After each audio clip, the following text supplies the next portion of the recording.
우리가 5월달 가정의 달을 맞이해서 한 달간 잠깐 쉬었는데 다시 What Rhythm, Hot Rhythm이라고 하는 시리즈로 다시 돌아왔습니다. 다시 좀 점검을 해보면 우리가 이 시리즈 말씀을 전하면서 제가 성경이 무엇인지에 대해서 말씀을 드렸고 또 하나님이 어떤 분인지 그리고 우리 인간은 또 어떤 존재인지 예수님은 어떤 분이신지 이런 것들에 대해서 그동안 시리즈로 말씀을 전했습니다. 오늘부터 시작해서 제가 몇 주간 이제 복음에 관해서 말씀을 좀 전하려고 합니다. 퇴근해서 돌아온 남편이 아내에게 이렇게 이야기합니다. 여보, 당신에게 기쁜 소식과 슬픈 소식이 있는데 내가 무엇부터 이야기를 하면 좋겠소? 이렇게 이야기를 하는 거예요. 그랬더니 아내가 오늘 하루 종일 애 보느냐고 너무 지치고 힘들었으니까 기쁜 소식부터 얘기해 달라고. 그러니까 남편이 가방에서 주섬주섬 하더니 뭘 하나 이렇게 꺼내는 거예요. 그걸 꺼내면서 아내한테 이렇게 주면서 그동안 애 키우느냐고 고생 많았다고 하면서 이렇게 전달해 주는데 그게 뭐냐면 통장이에요. 예. 근데 통장을 펴가지고 착 보니까 1억이 찍혀 있는 것입니다. 1억이 찍혀 있는 통장을 아내한테 주는 거예요. 그동안 애 키우느냐고 고생이 많았다고. 근데 아내가 그 통장을 받아두는 순간 기쁜 게 아니라 왠지 마음이 싸한 거예요. 그래가지고 그러면 슬픈 소식은 또 뭐냐고 그랬더니 남편이 하는 말이 여보 내일 아침부터 나 깨우지 않아도 돼 이렇게 이야기하는 거예요. 네. 여러분 이게 무슨 뜻인지 여러분 모르시는군요 지금. 예, 예. 회사에서 해고를 당한 것입니다. 그래서 퇴직금으로 1억을 통장으로 받아온 것입니다. 기쁜 소식과 슬픈 소식이 같이 들어있는 거죠. 우리가 보통 기쁜 소식이라고 하면 기쁜 소식을 good news 이렇게 이야기를 하죠. 한자로는 복음 이렇게 이야기를 합니다. 근데 세상에서 말하는 기쁜 소식, 좋은 소식과 성경에서 말하는 좋은 소식은 다릅니다. 성경에서 말하는 좋은 소식은 복음이다. 우리가 보통 그렇게 이야기를 하지요. 근데 여러분은 복음이 무엇인지 여러분 아십니까? 아마 교회에서 부흥 다음으로 가장 많이 이야기하는 그 말이 복음이 아닐까 이런 생각이 듭니다.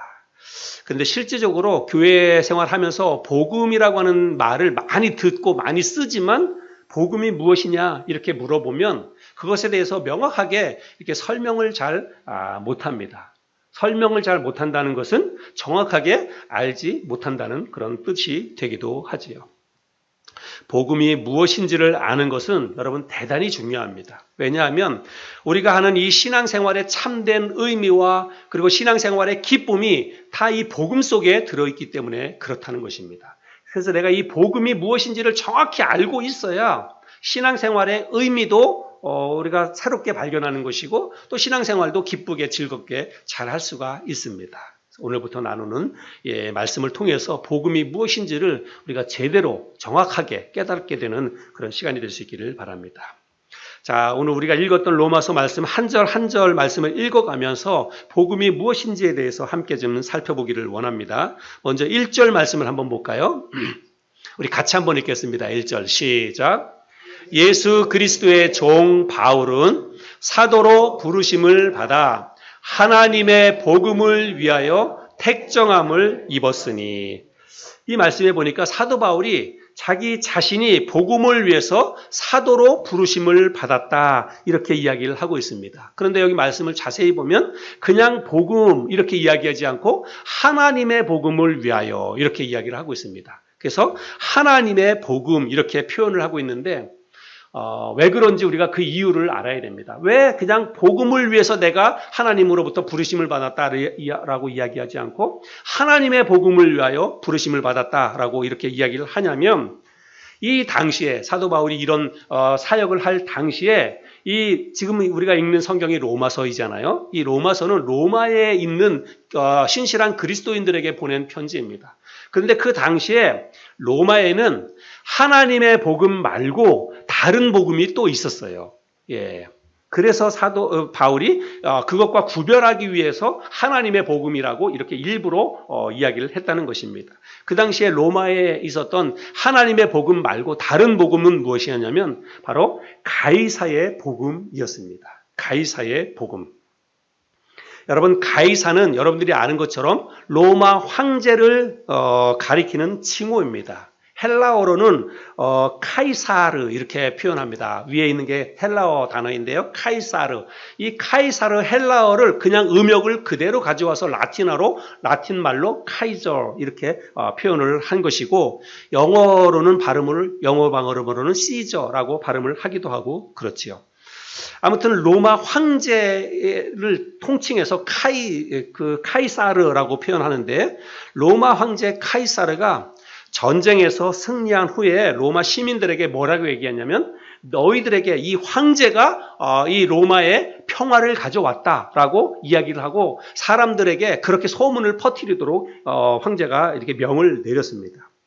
그리고 앞으로도 로마 황제인 나의 말을 순종하고 나에게 복종하고 나의 말을 잘 지키면 앞으로도 계속해서 이런 평화가 너희들에게 주어지게 될 것이다. 이렇게 선전을 하게 됩니다. 그래서 그 당시에 이제 로마의 모든 시민들은 로마 황제의 뜻에 굴복을 하죠. 로마 황제의 뜻에 순종을 하게 됩니다. 황제의 말이라면, 황제의 뜻이라면 그냥 100% 다 굴복을 하게 됩니다. 그리고 심지어는 황제에게 경의를 표하기 위해서 사원을 건축하고 그리고 정해진 규칙에 따라서 정해진 날짜에 따라서 그곳에 모여서 황제를 숭배하는 그런 이제 뭐 축제를 열기도 하고 또 제사를 드리기도 하고 그렇게 했다는 것입니다. 그래서 그 당시 로마 시민들에게 각인을 시켜줬어요. 황제가 평화를 가져왔다. 그리고 황제의 뜻에 순종하면 황제의 말에 굴복하면 우리는 영원토록 평화롭게 잘 살 수 있을 것이다. 여러분 이렇게 사람들의 머릿속에 생각 속에 각인시켜준 이것이 바로 카이사의 복음이라고 하는 거예요. 예, 카이사 그 황제의 뜻에 순종하면 잘 살 수 있다라고 하는 그런 내용이지요. 그래서 사도 바울이 로마 교회 성도들에게 이 카이사의 복음과 참 복음을 구별하도록 하기 위해서 하나님으로부터 온다. 복음은 기쁜 소식은 카이사로부터 오는 것이 아니라 이 참된 평화와 참된 기쁨은 카이사 황제가 가져다 주는 것이 아니라 하나님으로부터 온다라고 하는 것을 가르쳐 주기 위해서 일부러 하나님의 복음 이런 표현을 썼다고 하는 것입니다. 자, 그러면 이제 사도 바울이 이 복음을 어떻게 설명하고 있는지 우리가 살펴볼 텐데요. 우리 또 2절 말씀을 보겠습니다. 이 복음은 하나님이 선지자들을 통하여 그의 아들에 관하여 성경에 미리 약속하신 것이라. 그래서 복음이 무엇이냐? 지금 사도 바울이 쫙 설명을 하고 있는데 여러분 이 로마서 1장 2절 이 말씀을 여러분 정말 관심 있게 잘 봐야 되고 그리고 깊이 있게 여러분들이 좀 묵상하면서 봐야 됩니다. 복음이 뭐냐?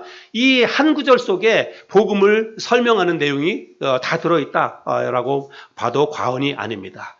그래서 이 로마서 1장 2절에서 말하는 복음에 관해서 아주 중요한 개념을 두 가지를 지금 이야기하고 있는데요. 예, 첫 번째는 뭐냐면 하나님의 아들에 관한 것이라는 거예요. 뭐가요?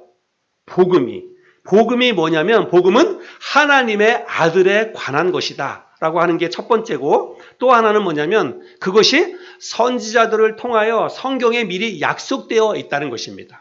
그래서 복음이 뭐냐면 복음은 일단 하나님의 아들에 관한 이야기이고 그 이야기가 어느 날 갑자기 탁 생긴 게 아니라 이미 구약시대 때 여러 선지자들을 통해서 하나님께서 그 하나님의 아들인 예수 그리스도에 관한 것들을 성경에 미리 약속해 놓았다는 것입니다. 그게 복음이다라고 사도 바울이 지금 설명을 하고 있는 것입니다.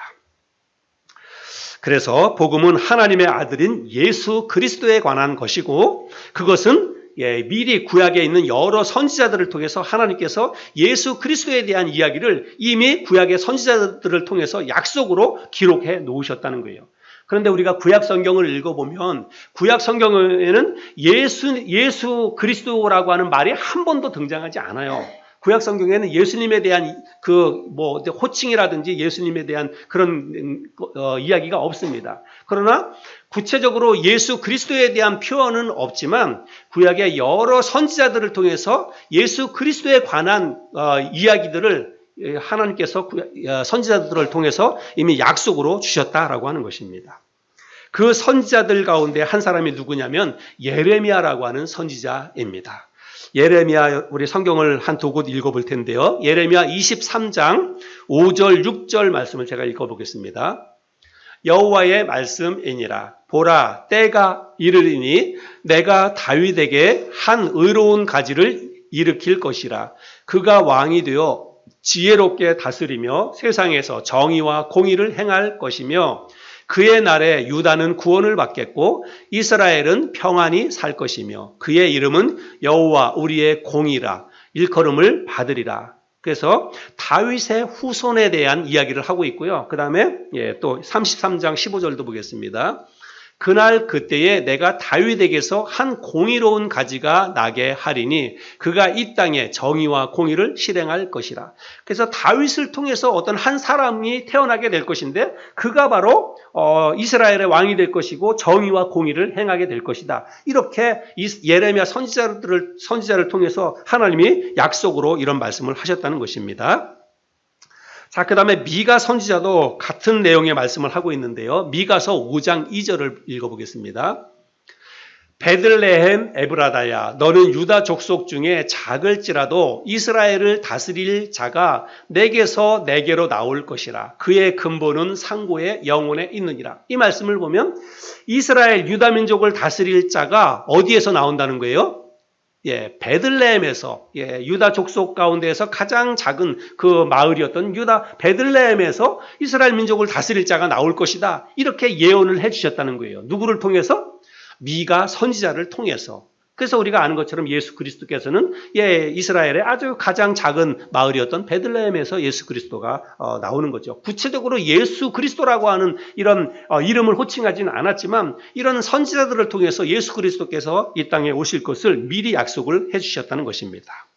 자, 또 한 곳을 살펴볼 텐데요. 이번에는 이사야 성경을 볼 텐데 이사야 11장 1절부터 5절까지입니다. 우리 자매님께서 한번 좀 말씀을 읽어주시기 바랍니다.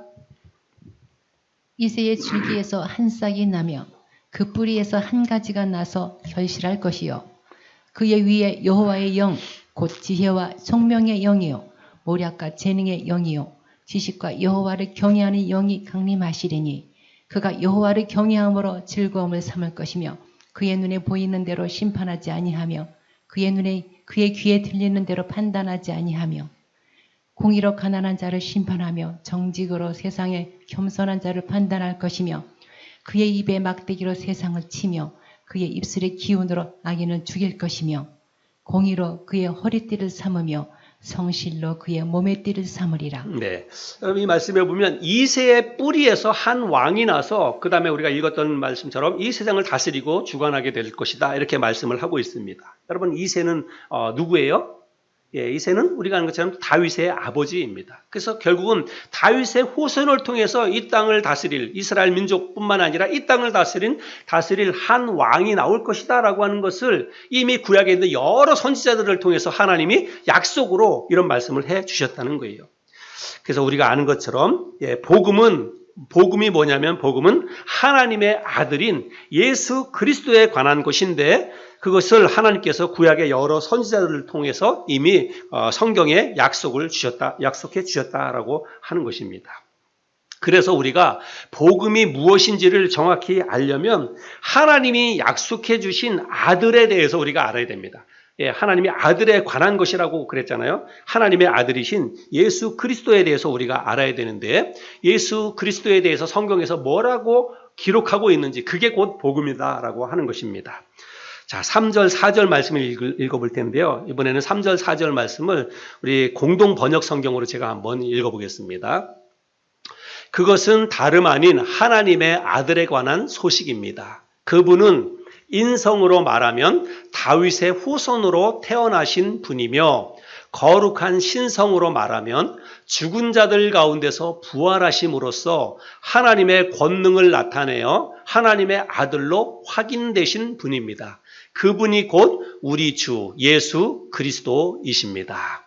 여러분 요 3절 4절 말씀이 복음의 핵심이라고 볼 수 있습니다. 아들에 관한 것이 복음인데 그 아들에 관해서 뭐라고 얘기하냐면 이 3절 4절 말씀에 그대로 다 지금 표현을 하고 있습니다. 우리가 아침에 성경을 그냥 한번 읽고 넘어가지만 여러분 돌아가셔서 오늘 들은 말씀을 생각하면서 이 복음이 무엇인지를 여러분이 정확히 알려면 이 3절 4절 말씀을 깊이 한번 잘 뜯어서 살펴보시고 읽어보시기를 바랍니다.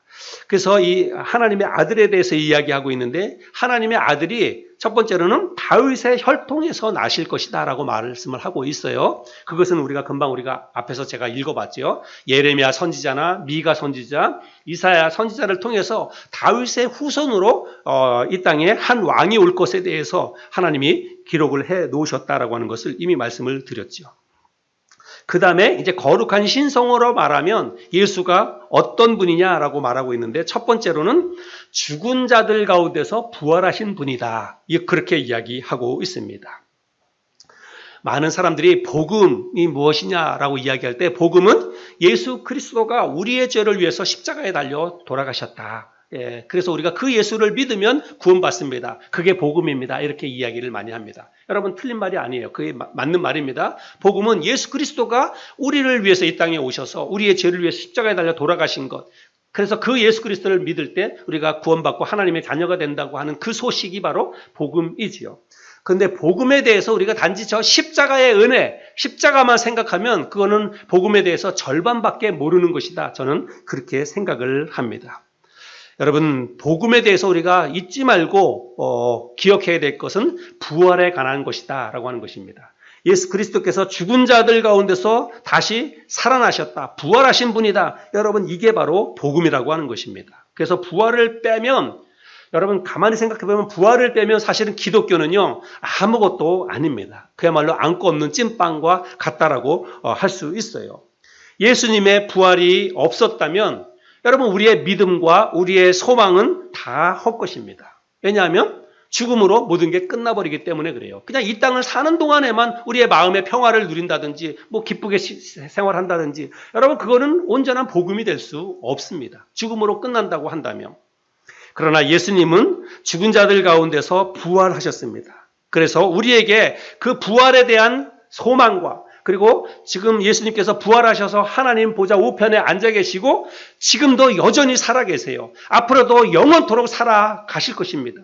여러분 그래서 그 부활하신 주님이 우리에게 소망이 되는 이유는 뭐냐면 우리에게 복음이 되는 이유는 뭐냐면 그냥 단지 예수님의 부활과 예수님의 영원한 삶으로 끝나는 것이 아니라 그 예수를 믿는 사람은 누구나 다 죽어도 죽는 게 아니고 죽은 다음에 부활할 것이고 예수님이 영원히 사는 것처럼 우리에게도 영원한 생명, 영생이 보장되어 있다. 성경에서 그렇게 말하고 있습니다. 그렇기 때문에 예수님이 죽은 자들 가운데서 부활하신 분이다라고 하는 게 우리에게 복음이 된다라고 하는 것입니다.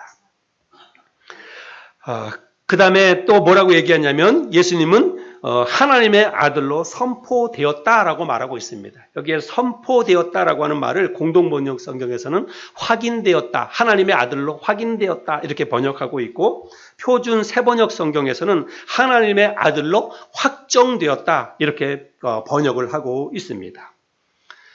여러분 예수님이 십자가에 처형당했잖아요. 근데 십자가형을 언도받았거든요. 십자가의 형벌. 그 당시에 죄인을 이렇게 다루는 형벌이 꼭 십자가형만 있지는 않았어요. 그런데 예수님은 십자가의 형을 받았습니다. 근데 예수님께서 십자가형을 받은 것은 그 당시에 십자가형은 아마 가장 끔찍한 죄를 지은 사람에게 내리는 가장 끔찍한 형벌이 십자가형입니다. 근데 예수님이 그 십자가형을 받았거든요. 근데 여러분 예수님이 십자가형을 언도받은 그 이유가 뭡니까? 왜 예수님이 십자가형을 언도받았습니까? 자기가 하나님의 아들이라고 이야기했기 때문에 자기가 하나님의 아들이라고 주장했기 때문에 신성 모독죄가 적용이 되어서 바로 십자가형을 언도받았습니다. 사람들은 나사렛 출신의 별 볼 일 없는 인간 예수가 하나님의 아들이라는 사실을 인정할 수가 없었습니다. 비록 예수가 이 땅에 와가지고 가르치는 게 다른 랍비들과는 완전히 달랐죠. 완전히 다른 새로운 가르침을 주어서 사람들이 많이 몰려들었고 또 심지어는 귀신을 내어 쫓고 그리고 병든 자들을 고쳐주고 심지어는 죽은 사람을 살리기도 하고 이런 능력을 행했어요. 그러나 그렇다고 해서 그가 하나님의 아들이라고는 사람들이 생각하지 않았다는 것입니다. 그래서 예수님께서 제자들에게 물었어요. 사람들이 나를 누구라 하느냐 그렇게 물었을 때 그 당시에 사람들이 예수님이 행했던 그런 많은 이적 기사나 여러 가지를 보면서도 사람들은 뭐라고 생각했냐면 예레미야 선지자나 혹은 죽었던 침례 요한이 다시 살아난 것이다. 뭐 이 정도로 생각을 했다는 것입니다. 그러니까 훌륭한 선지자나 랍비 정도로만 생각했지 그가 진짜로 그 스스로 이야기하는 것과 같이 하나님의 아들일 리는 없다. 그렇게 사람들은 생각을 했다는 것입니다.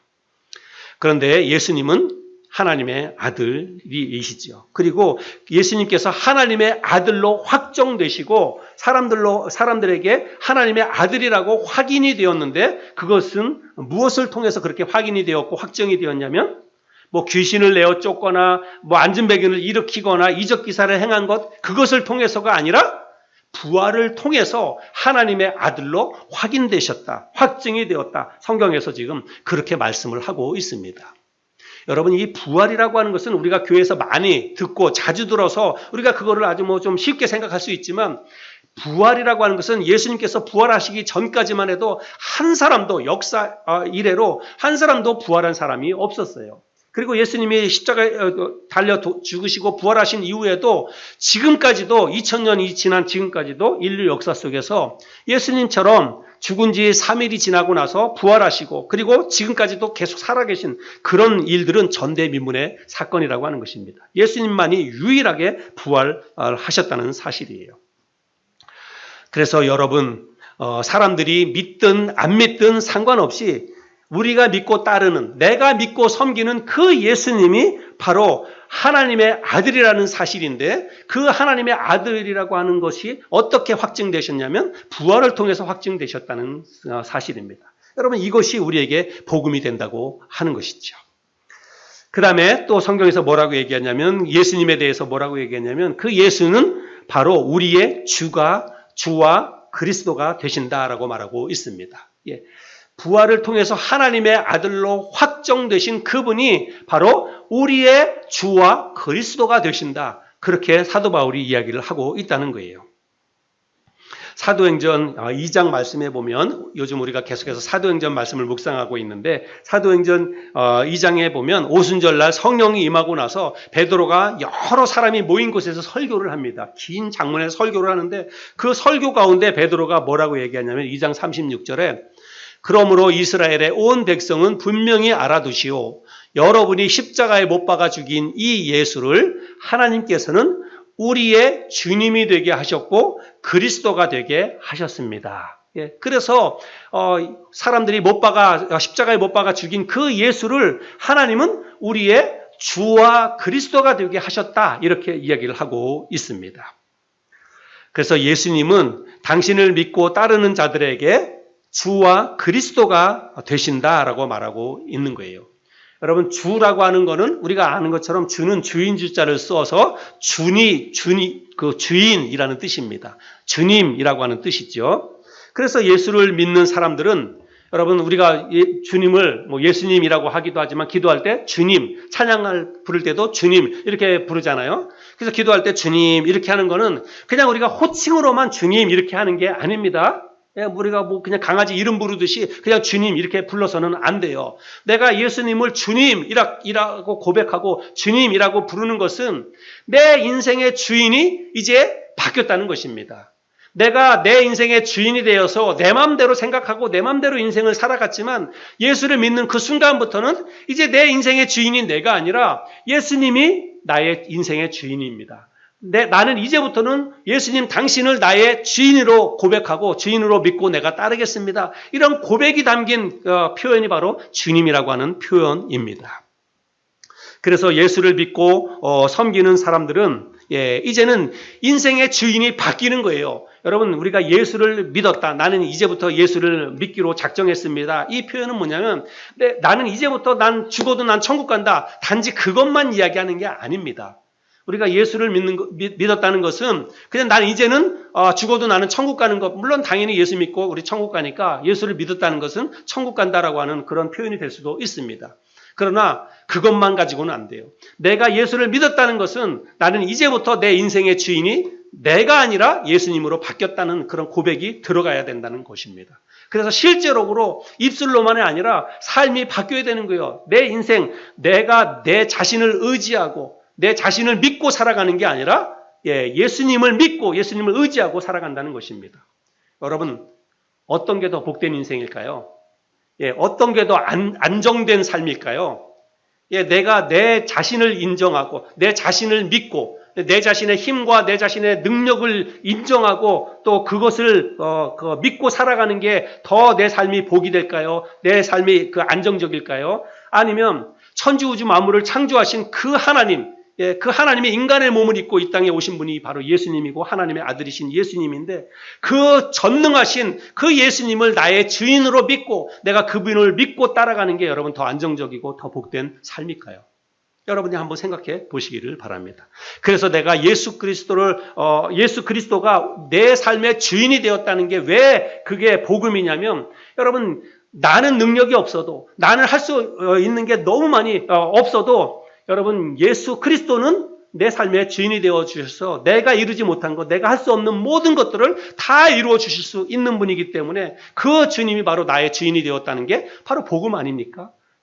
그래서 예수 그리스도가 우리의 주인이 되어 주셨다라고 말하고 있고 또한 예수 그리스도는 우리의 그리스도가 되신다라고 말씀하고 있습니다.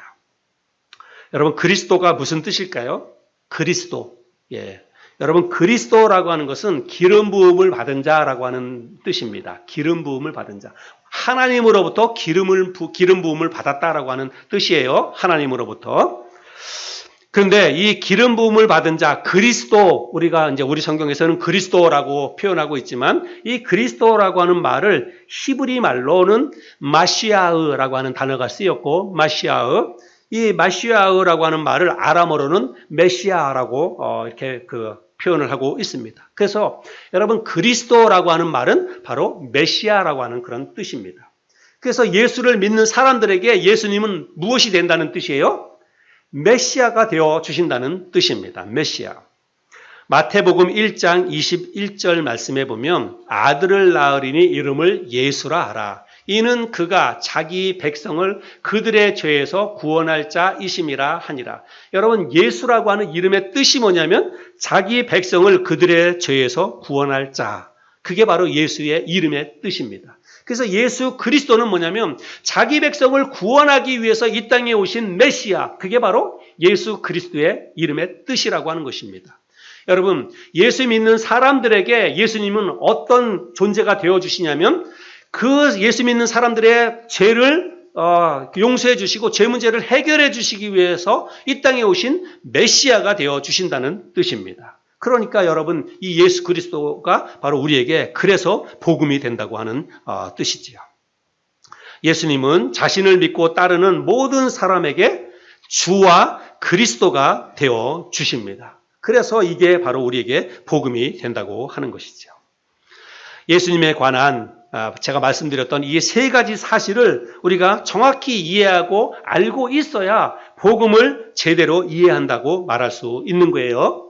자, 제가 말씀을 드렸는데 한번 정리를 해보겠습니다. 첫 번째, 예수님은 어떤 분이냐면 예수님은 죽은 자들 가운데서 부활하신 분이라는 거예요.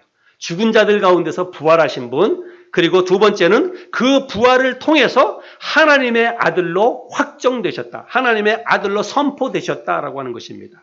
그리고 세 번째는 바로 그 하나님의 아들이신 예수님이 바로 우리의 주와 그리스도가 되신다는 거예요. 여러분 이 세 가지 사실이 바로 예수님에 관해서 우리에게 가르쳐주는 내용인데 이 사실을 우리가 정확히 잘 알고 있어야 됩니다. 이것이 바로 복음이기 때문에 그렇습니다. 원래 복음이라고 하는 말은 헬라어로 위앙겔리온이라고 하는 이런 단어가 쓰였는데 이거는 복된 소식, 기쁜 소식 그런 단어의 뜻입니다. 여러분 시험을 보고 결과를 기다리는 학생들에게 있어서 기쁜 소식은 뭘까요? 네, 합격. 합격이라고 하는 말이 그 학생에게는 복음이에요. 그렇죠? 시험을 보고 결과를 기다리는 학생에게 복음은 합격이라고 하는 말입니다. 감옥에 갇혀 있는 사람에게 복음은 뭘까요? 이제 앞으로 조금 있으면 8.15 다가오는데 8.15를 맞이해서 특별 사면, 그죠? 자기는 생각하지 못했는데 갑자기 특별 사면으로 석방이라고 하는, 석방된다고 하는 소식이 바로 감옥에 갇혀 있는 사람에게는 복음이지요. 암인 줄 알고 크게 낙담 가운데 빠져있던 그 환자에게 기쁜 소식은 오진, 오진이라고 하는 그 말이 그 환자에게는 가장 기쁜 복된 소식이죠. 복음이죠. 여러분에게 있어서 복된 소식, 가장 기쁜 소식은 무엇입니까? 집값이 올라갔다고 하는 소식일까요? 아니면 뭐 주식을 사놨는데 주식이 올라갔다고 하는 이야기일까요? 아니면 뭐 자녀가 결혼하게 되었다든지, 자녀가 임신을 했다든지, 아니면 승진을 하게 되었다든지, 여러분 이런 게 여러분에게 있어서 복음일까요? 여러분, 예수를 만난 것이 여러분에게 있어서 가장 기쁜 소식이고 가장 복된 소식인 줄로 여러분 믿으시기 바랍니다. 예수 믿고 내가 하나님의 자녀가 되었다고 하는 그 사실이 여러분에게 있어서 가장 기쁜 소식이고 가장 복된 소식인 줄로 믿으시기 바랍니다. 여러분, 복음이 무엇이냐? 제가 첫 번째 처음에 말씀드릴 때 복음은 하나님의 아들에 관한 것이다, 이런 말씀을 드렸지요. 근데 이 말을 뒤집어서 생각해 보면 복음이 무엇이냐면 복음은 하나님의 아들에 관한 것입니다. 그러면 뒤집어서 생각하면 하나님의 아들이 아닌, 하나님의 아들인 예수 그리스도에 관한 것이 아닌 것은 다 복음이 될 수 없다는 사실입니다. 여러분, 우리의 자식이 우리에게 복음이 될 수 있을까요? 여러분, 돈이 우리에게 복음이 될 수 있을까요? 때로는 복음이 되는 것 같기도 한데 돈이 갑자기 어느 순간에 뭐 돈이 좀 생기고 그러면 너무 좋잖아요. 그래서 그게 복음이 된 것 같기도 하고 그렇긴 한데, 여러분, 잠시 잠깐이라고 하는 것입니다. 자식도 그렇고 돈도 그렇고 쾌락도 그렇고 여러분 다 유통기간이 있어요. 영원히 우리에게 기쁜 소식, 복된 소식이 될 수 없습니다. 다 유통기간이 있고 그거 유통기간이 아주 짧다라고 하는 것입니다. 그래서 참된 복음은 오직 하나님의 아들이신 예수 그리스도에게만 복음이 있다라고 하는 것, 여러분, 저와 여러분들이 오늘 아침에 꼭 좀 기억했으면 좋겠습니다. 왜 예수 그리스도 안에만 복음이 있는지, 왜 예수 그리스도만이 참된 소식이고 참된 그 복된 소식인지 앞으로도 계속해서 제가 한 3-4번에 걸쳐서 말씀을 드릴 것입니다. 오늘은 우리가 예수님이 어떤 분이신지에 대해서 말씀을 드렸는데, 그 예수 그리스도 안에 정말 참된 기쁜 소식과 참된 복된 소식이 들어있다는 것인데, 앞으로 그 소식이 무엇인지에 대해서도 몇 차례 말씀을 드리도록 하겠습니다. 우리가 교회를 다니면서도 예수를 믿는다고 하면서도 잘못된 복음을 믿고 있는 사람들이 있습니다. 잘못된 복음. 예수를 잘 믿어야 구원받는다. 신앙생활을 열심히 해야 복을 받는다.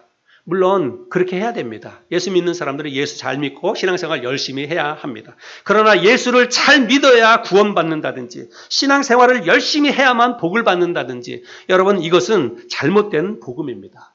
주일 성수해야 한다. 새벽기도 빠지지 말아야 된다. 헌신하고 봉사하고 헌금 빠지지 말고 잘 해야 된다.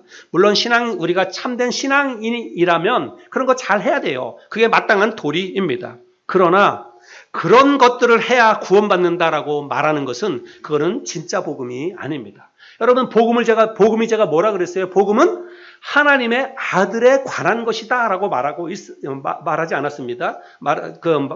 말했죠. 그래서 복음은 하나님의 아들에 관한 거예요. 근데 내가 주일 성수하고 교회 생활 열심히 하고 교회 가서 헌금 내고, 여러분 다 출처가 어디예요? 출처가 나예요. 나로부터 시작되는 것입니다. 나로부터 시작되는 것은 복음이 될 수 없다라고 하는 것입니다. 나뿐만 아니라 내 주변에 있는 것들로부터 시작되는 것, 주변에 있는 것들은 여러분 우리에게 복음이 될 수 없습니다. 복음은 오직 하나님의 아들에 관한 것입니다. 예수 그리스도만이 복음이다라고 하는 것을 저와 여러분들이 절대로 잊지 마시기를 바랍니다. 복음은 기본적으로 우리 편에 있지 않습니다. 복음은 오직 하나님의 아들에 관한 것이고, 하나님께서 당신의 아들인 예수 그리스도를 통해서 이루실 일, 그게 바로 복음이라고 하는 사실을 저와 여러분들이 오늘 아침에 꼭 좀 기억하시길 바랍니다. 그리고 하나님의 아들이신 예수 그리스도를 통해서 이루실 일이 이미 예수님이 이 땅에 오셔서 이미 그것이 이루어지기도 했지만 구약에 있는 선지자들을 통해서 구약 성경에서도 많이 기록되어져 있다라고 하는 것을 우리가 오늘 로마서 말씀을 통해서 확인해 보았습니다. 예수 그리스도가 여러분에게는 어떤 의미입니까? 예수를 만난 것이 여러분에게는 어떤 의미입니까? 저는 가끔 그런 생각을 해봅니다. 여러분도 한번 생각해 보시는지 모르겠지만 내가 만약에 예수를 만나지 않았다면, 내가 지금도 예수를 믿지 않는 그런 상태에 있었다면 나는 과연 어떤 인생을 살고 있을까? 나에게는 정말 과연 어떤 소망이 있을까? 이런 것들을 제가 한번 생각해 보게 됩니다. 여러분도 한번 생각해 보시길 바랍니다. 여러분이 지금 예수를 믿지 않고 있다면 여러분에게 있어서 삶의 소망은 과연 무엇일까요? 여러분에게 남겨져 있는 여러분의 삶 가운데 과연 소망이 무엇일까? 한번 생각해 보시기를 바랍니다. 저는 이런 것을 생각할 때마다 정말 내가 예수 믿은 게 큰 복이구나. 내가 예수 그리스도를 만난 게 정말 그 어떤 것과도 비교할 수 없을 만큼 나의 인생 속에서 가장 큰 복이구나. 내가 이것 때문에 지금도 살아가고 있고 이것이 나의 가장 큰 소망이구나 라고 하는 것들을 제가 다시 한 번씩 확인해 볼 수가 있었습니다. 하나님의 말씀처럼 다윗의 후손으로 이 땅에 오셔서 많은 이적 기사와 가르침을 통해서 사람들에게 선한 영향력을 미치면서 당신의 존재를 예수님이 드러내셨습니다. 그리고 궁극적으로는 죽은 지 사흘 만에 다시 살아나시고 또 부활하신 몸을 가지고 40일 동안 이 땅에 계시면서 사람들에게 그때 비로소 저분이 진짜 하나님의 아들이셨구나라고 하는 것을 사람들에게 확인시켜 주셨어요. 그 어떤 사람도 죽은 지 3일 만에 다시 살아나서 그리고 40일 동안 이 땅을 살아가는 사람은 없었으니까요. 그래서 예수 그리스도께서 그 부활하신 것을 통해서 사람들에게 이분이 진짜 하나님의 아들이라고 하는 것을 사람들에게 각인시켜 주셨다는 것입니다. 그리고 그뿐만 아니라 그 예수님이 바로 우리의 주님과 우리의 그리스도가 되어 주신다라고 성경에서 말씀하고 있습니다. 여러분, 예수 믿는 사람들은 그래서 예수 그리스도께서 우리의 주님이 되어 주시고 우리의 메시아 그리스도가 되어 주신다는 사실입니다. 이보다 더 큰 소식, 이보다 더 기쁜 소식이 어디 있겠습니까? 내 삶의 주인이자 나의 모든 죄를 해결해 주신 메시아인 예수 그리스도, 그분을 믿고 섬긴다고 하는 게, 그분이 나의 주님이 되어 주셨다고 하는 사실이 여러분 우리에게 얼마나 기쁜 소식입니까? 이 복된 소식을 마음속에 잘 간직하고 예수 그리스도 안에서 참된 기쁨과 참된 평안을 더 많이 누리며 살아가는 저와 여러분 모두가 될 수 있기를 바랍니다.